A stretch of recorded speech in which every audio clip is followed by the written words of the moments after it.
Hello everyone, आज हम बात करने वाले हैं सिप्ला लिमिटेड के बारे में। सिप्ला लिमिटेड का क्वार्टरली रिजल्ट कुछ दिन पहले आ चुका है और करंटली मार्केट प्राइस चल रहा है 1486 का एज ऑफ 22 नवंबर 2024। तो क्वार्टरली रिजल्ट कैसे है वो हम देखेंगे और उसके बाद देखेंगे कंपनी का फंडामेंटल अभी फिलहाल करंटली कैसा चल रहा है और टेक्निकली हमें अभी एंट्री बन रहा है नहीं बन रहा है, लेना चाहिए नहीं लेना चाहिए, वैल्यूएशन क्या है, ये सारा चीज़ें हम थोड़ा बहुत कवर करने की कोशिश करेंगे। तो सबसे पहले हम यहाँ पे एक ओवरव्यू देख लेते हैं। यहाँ पे मैं क्वार्टरली रिजल्ट पे अगर जाऊँ, जाके यहाँ पे मैं सर्च कर लेता हूँ सिप्ला। यहाँ पे हमें एक ओवरव्यू मिल जाता है कि क्या है। यहाँ पे देखिए सेल्स में ईयर ऑन ईयर 6% का ग्रोथ है। आई एम सो सॉरी, इसको छोटा कर लेता हूँ। हाँ, सेल्स में यहाँ पे 6% का ग्रोथ है ईयर ऑन ईयर। इबिट में 9% का ग्रोथ दिखाई दे रहा है। नेट प्रॉफिट में 15% का और ईपीएस में 15% का। यहाँ से हमें एक थोड़ा बहुत ओवरव्यू मिल जाता है। ओके, तो इसके बाद हम इसके यहाँ पे क्लिक करते हैं। यहाँ पे जाने के बाद क्वार्टर्स में जाने के बाद सितंबर 24 यानी कि फाइनेंशियल ईयर 2025 का क्वार्टर टू रिजल्ट हम यहाँ से पीडीएफ के ऊपर क्लिक कर देते हैं, डाउनलोड हो जाएगा। यहाँ पे हमें सारे फिगर्स वगैरह नंबर्स वगैरह मिल जाएंगे। तो यहाँ पे एक बार चेक कर लेते हैं, जूम कर लेते हैं इसको थोड़ा सा।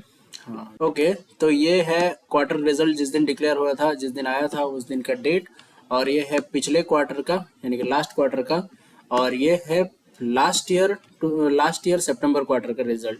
तो और यहाँ पे हम अगर टोटल इनकम की बात करें, टोटल इनकम लास्ट ईयर था 6854 से लेके अभी इस ईयर 7241। यहाँ पे थोड़ा सा ग्रोथ दिखाई दे रहा है। और लास्ट क्वार्टर के हिसाब से अगर हम देखें क्वार्टर टू क्वार्टर, तो इसमें भी ग्रोथ नजर आ रहा है। क्वार्टर टू क्वार्टर भी ग्रोथ नजर आ रहा है और ईयर ऑन ईयर भी ग्रोथ यहाँ पे नजर आ रहा है। और इस प्रॉफिट को इस इनकम को जनरेट करने के लिए जो एक्सपेंसेस लगा वो सारा यहाँ पे है।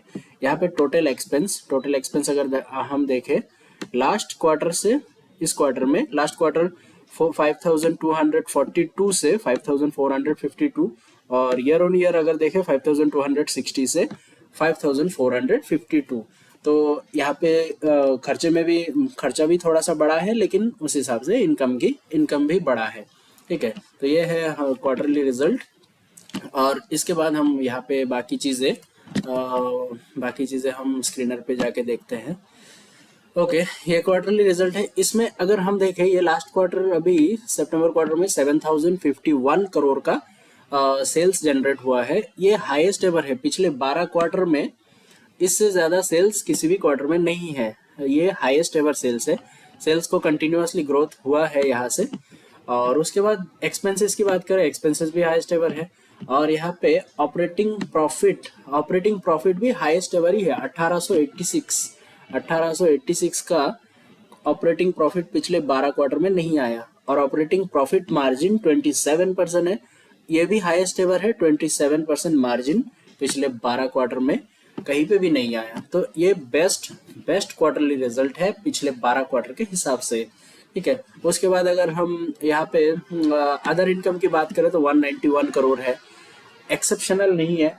कभी कभी क्या होता है ना, क्वार्टरली रिजल्ट अगर आप बहुत सारे कंपनी का चेक करेंगे, कभी कभी ऐसा नजर आता है कि यहाँ पे आपका ऑपरेटिंग प्रॉफिट कम ही है, लेकिन अदर इनकम में कुछ ना कुछ दिखा के, कुछ ना कुछ करके यहाँ पे प्रॉफिट बिफोर टैक्स और नेट प्रॉफिट में बहुत ज्यादा ग्रोथ नजर आता है।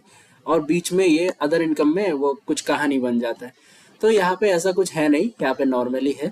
और बाकी यहाँ पे डेप्रिसिएशन, ठीक है, इंटरेस्ट, हाँ इंटरेस्ट देखिए 15 करोड़ है। पिछले क्वार्टर में था 18 करोड़, यानी कि इन लोगों ने अपना बोरोइंग जो है वो भी कम किया है। वो हम बैलेंस शीट में जाके देखेंगे तब पता चल जाएगा। और बाकी टैक्स की बात करें टैक्स 27% पे किया।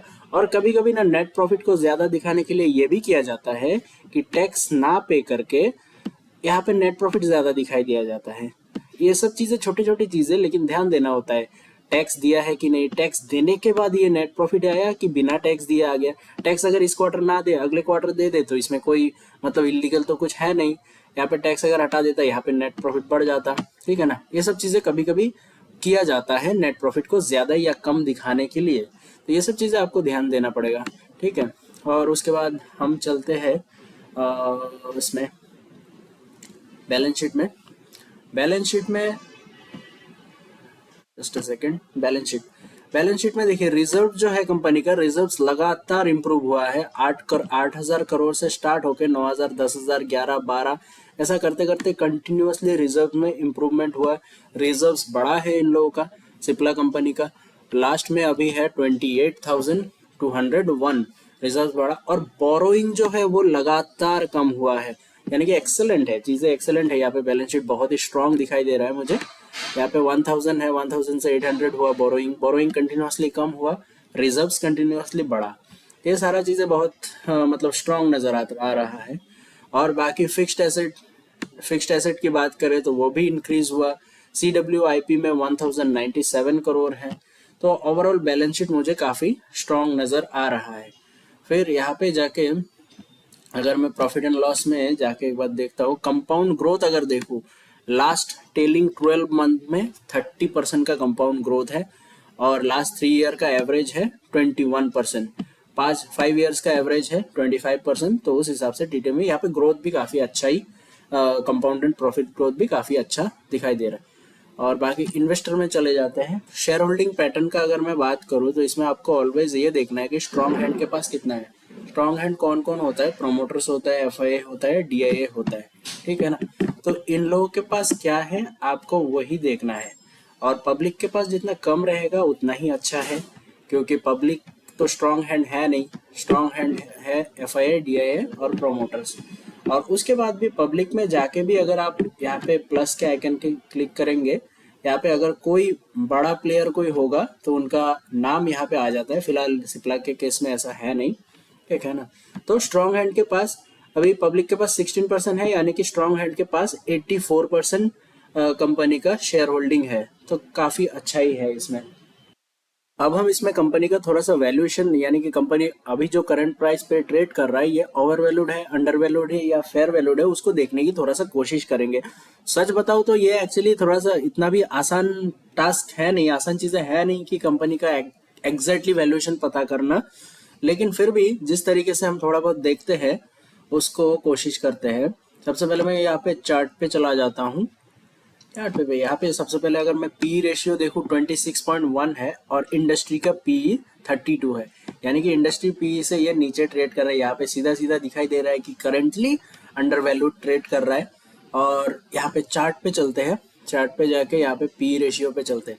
कंपनी का मैं वैल्यूएशन देखने के लिए क्या करता हूँ, पीछे सबसे पहले मैं 5 ईयर का, लास्ट 5 ईयर का जो मीडियन पी है वो देख लेता हूँ 29.6, यानी कि 5 साल से ये इसका एवरेज पी रहा है।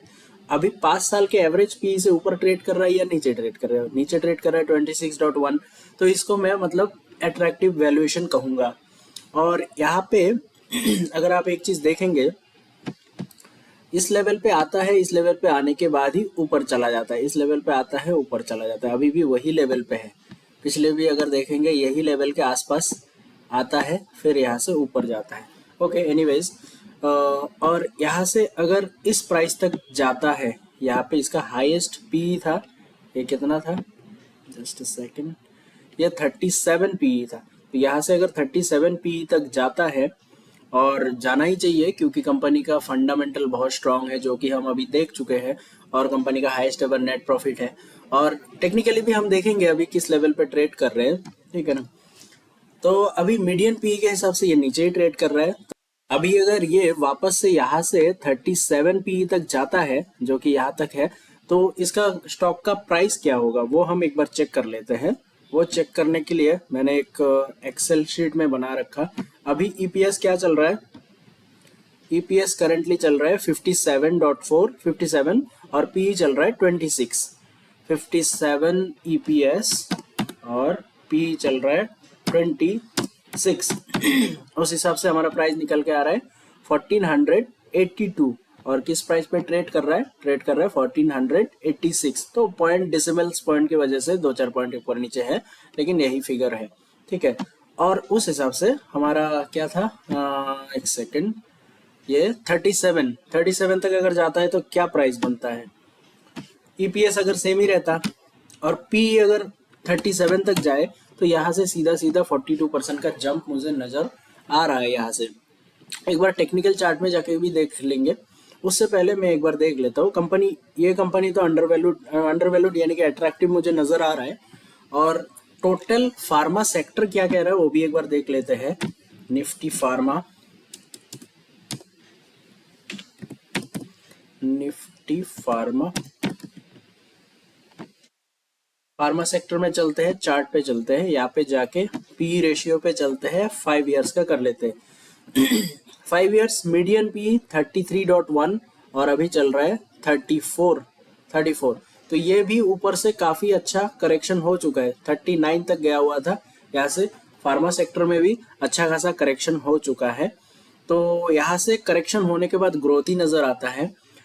ओके, ओवरऑल सेक्टर में करेक्शन हो चुका है, ओवरऑल सेक्टर अट्रैक्टिव नजर आ रहा है, सिप्ला कंपनी खुद अट्रैक्टिव नजर आ रहा है और इसमें फंडामेंटली स्ट्रांग है, क्वार्टरली रिजल्ट अच्छा आ चुका है, सारा चीज़ें हमें अभी तक पॉजिटिव नजर आ रहा है और उसमें मार्जिन भी इम्प्रूव हो चुका है और इसमें शेयर होल्डिंग पैटर्न भी 84% स्ट्रांग हैंड के पास है। तो सारा चीज़ें अभी तक यहाँ तक मुझे सही नज़र आ रहा है।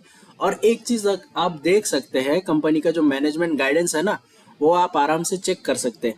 एक्चुअली वो सारा चीज़ें एक एक करके करने जाऊँ तो वीडियो बहुत ज़्यादा लंबा हो जाएगा, लेकिन मैं कैसे चेक करते हैं अगर आप लोगों में से किसी को पता नहीं हो तो वो चीज़ मैं एक बार दिखा देता हूँ। यहाँ पे चला गया मैं यहाँ पे जाके ये डॉक्यूमेंट सेक्शन में जाना है। डॉक्यूमेंट सेक्शन में जाके यहाँ पे जो कॉन कॉल होते हैं ना, यहाँ पे ट्रांसक्रिप्ट जो है वो मिल जाएगा आपको। ट्रांसक्रिप्ट को पूरा कॉपी कर लेना है सिलेक्ट ऑल करके, फिर यहाँ पे नोटबुक एलएम पे चले जाना है। यहाँ पे जाने के बाद नोटबुक एलएम यहाँ पे क्रिएट न्यू करके आपको वो सारा जो आपने कॉपी किया, ये कॉपी टेस्ट के यहाँ पे पेस्ट कर देना है, फिर इंसर्ट कर देना है। यहाँ पे आपको 2-3 सेकंड रुकना है। रुकने के बाद ये जो है पूरा ये हाँ हो गया। यहाँ पे आपको अब क्वेश्चन टाइप करना है। अगर मैं यहाँ पे टाइप करूँ give me detail of management guidance, ये मैंने सर्च कर दिया। कुछ भी चीज़ें आप यहाँ पे सर्च कर सकते हैं, तो उतना ही सेक्शन मैनेजमेंट क्या कह रहा है वो चीज़ें यहाँ पे आ जाएगा। ओके, ये देखिए यहाँ पे आ चुका है। एबिट मार्जिन में क्या कह रहा है, ये सारा इंडिया और one India business, North America business, ये सारा चीज़ें management guidance. Here are detail summary of the management guidance provided in the source you provided. ठीक है, तो यहाँ से आप चीज़ों को डिटेल में स्टडी कर सकते हैं। तो कैसे करना है वो चीज़ें मैंने दिखा दिया। एक एक चीज़ें अगर यहाँ पे एक्सप्लेन करने जाओ तो बहुत टाइम लग जाएगा। आप अपने हिसाब से इसको कर सकते हैं। इसको फिलहाल कर देते हैं क्लोज। और एक बार देख लेते हैं स्टॉक का डिलीवरी परसेंटेज कहाँ से देखना है। ये सिक्योरिटी वाइज इसमें जाके आप एनएससी के वेबसाइट में यहाँ पे आप सर्च कर सकते हैं।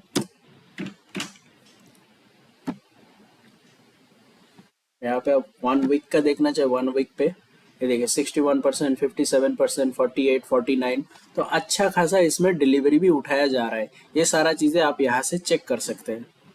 इसमें भी मुझे अट्रैक्टिव नज़र आ रहा है क्योंकि ये 40%, 50% के आसपास अगर कोई डिलीवरी उठाया जाए तो उसको मैं अच्छा ही मानता हूँ। तो अब थोड़ा सा टेक्निकल देख लेते हैं सिप्ला।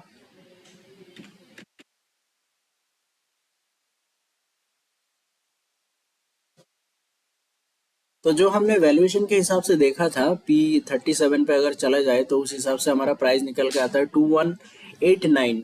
तो 2189 तक करंट प्राइस से 42% का जंप है।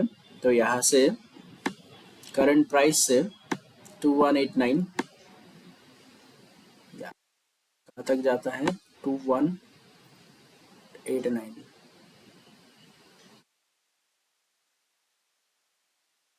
हाँ जी, तो यह हमारा यहाँ से यहाँ तक का हमारा टेक्निकल टारगेट बन सकते हैं वैल्यूएशन के हिसाब से। इसको अगर हम थोड़ा कम भी रखें तो 30% तक तो आराम से हमें मिल ही सकते। कितना टाइम में मिलेगा वो कहना मुश्किल है, टाइम लग सकता है। हो सकता है 6 महीने में चला जाए, हो सकता है 2 साल लगे, लेकिन कहना मुश्किल है। तो बाकी ओवरऑल मुझे कंपनी काफ़ी अच्छा लगा, टेक्निकली भी अच्छा ही लग रहा है और बाकी फंडामेंटली तो स्ट्रांग है ही। और हो सकता है करंटली इन्वेस्ट करने के बाद, करंटली हम एंट्री लेने के बाद नीचे भी आए, नीचे आके फिर घूम फिर के फिर ऊपर जाए, ऐसा भी हो सकता है।